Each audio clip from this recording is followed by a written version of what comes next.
Энэ бол нөхөртөө дарлуулсан зарц мэт амьдралаас Монгол улсын эрүүл мэндийн анхны сайд болсон долгорын пунцгийн түүх.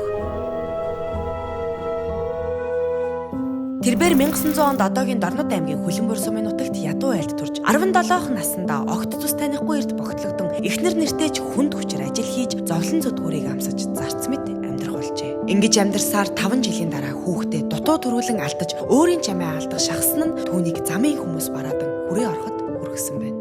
Ийхүү нөхрөөсөө цугтаж 1923 онд нийслэл хүрээнд ирсэн байна. Хүрээнд ажиллаж байхдаа танилаа дагаж нэгэн айлд очсон их зохиолч нацагдэрч их байв. Тэр үед их зохиолчийн ихнэр Пагам Доломтой танилцаж тэндээ амьдран бичиг үсэг заалган эрдэмт суралцжээ. Пагам Долом түүнд одоо өөрийн биеийг боловсруулна, ном их үздэй гэж хэлэхэд нь туйлын ихээр баярлсан гэдэг.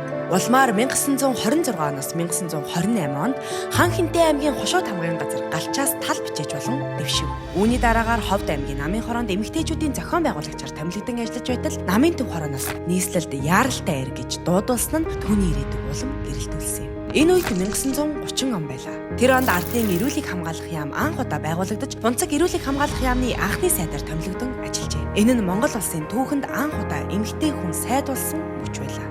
Бунцаг шинэ яамны залуухан сайд хэдий ч Монгол улсад өрний шинжлэх ухаанд суурилсан эмнэлгийн салбарын хөгжлийн эхлэлийг тавих эцэгтэй цаг үед үнэтэй хувь нэмэр оруулсан юм. Тэр жилүүдэд анхны төрөх тасаг, аймаг сумдад эмнэлэг, бүх аймагуудад эмийн сан, шүдний эмнэлэг, хүн эмнэлгийн техникум зэрэг эрүүл мэндийн салбарын маш олон дэвшлүүдийг Монголд анх удаа авчиралцжээ.